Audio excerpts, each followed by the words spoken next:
So next category of classification of acid is on the basis of concentration. Concentration, on the basis of concentration, acids are categorized into two categories. One is concentrated acids, another one is dilute acids. So concentrated acids are the acid in which they contain high percentage of acid. उसमें क्या रहेगा, H positive ion की concentration क्या होगी, ज्यादा रहेगी. H positive ion का percentage क्या रहेगा, ज्यादा रहेगा. But in case of dilute acids, concentration of H positive जो acid है उसका concentration कम रहेगा, low percentage of an acid. So these are the concentrated and dilute acids.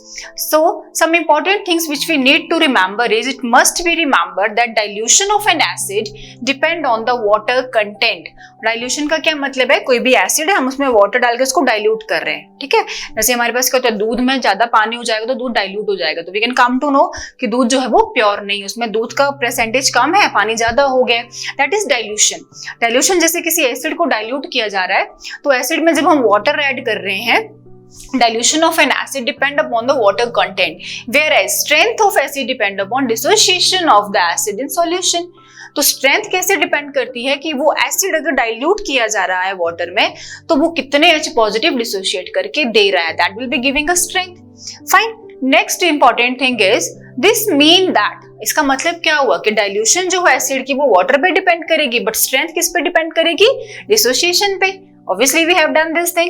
तो this means that, इसका क्या मतलब हो रहा है, weak acid remain weak. Weak acid जो है वो हमेशा weak रहने वाला है, and even if it's concentrated because it dissociate to a small extent. चाहे वीक एसिड का कंसंट्रेशन ज्यादा है, बट वो क्या, अगर CH3COH एसिटिक एसिड में ले रही हूँ, उसका क्वांटिटी मैंने ज्यादा रखा है, वाटर उसमें मैंने कम डाला है, but still that will be giving us less concentration. क्यों, वो कंसंट्रेटेड नहीं माना जाएगा, वो डाइल्यूट ही माना जाएगा, बिकॉज वो डाइल्यूट नहीं माना जाएगा, माना कंसंट्रेटेड जाएगा, बट उसमें जो कंसंट्रेशन रहेगा H पॉजिटिव आयन का डिसोसिएशन के बाद वो तो कम ही आने वाला है ना. वीक एसिड वीक रहेगा, ऐसा नहीं होगा कि कंसंट्रेशन इंक्रीज करके वो स्ट्रॉन्ग एसिड बन सकता है, that is the point. Fine. If it is concentrated because it dissociate to a small extent and produce a low concentration of hydrogen ion. ठीक है, हाइड्रोजन आयन तो कम ही देने वाला, उसका प्रॉपर्टी वही है कि that is giving us less concentration of H positive ion. Fine.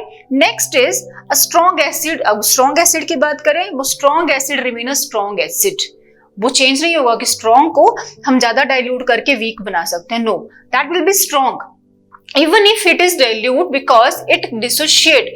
अगर डाइल्यूट भी है तो भी अपना काम करेगा, H पॉजिटिव इजीली देगा, मींस H पॉजिटिव इजीली देगा, because it dissociate to a large extent and produced a high concentration of hydrogen ion. ठीक है, तो जो स्ट्रॉन्ग एसिड है कंसंट्रेशन से ऐसा नहीं होगा कि कंसंट्रेशन अगर ज्यादा है तो वीक एसिड को हम स्ट्रॉन्ग एसिड बना सकते हैं, no, it is not like that. This is very important thing to understand. इसमें सिर्फ क्या होगा, चाहे वो उसमें कंसंट्रेशन ज्यादा है बट H पॉजिटिव तो वो कम ही निकाल सकता है ना अपने में से, और उसके कंसंट्रेशन के बेस पे उसको हम क्या बोलेंगे, वीक एसिड ही बोलेंगे. Weak acid will remain weak even if it is concentrated, and strong acid will remain strong even it is diluted. Fine.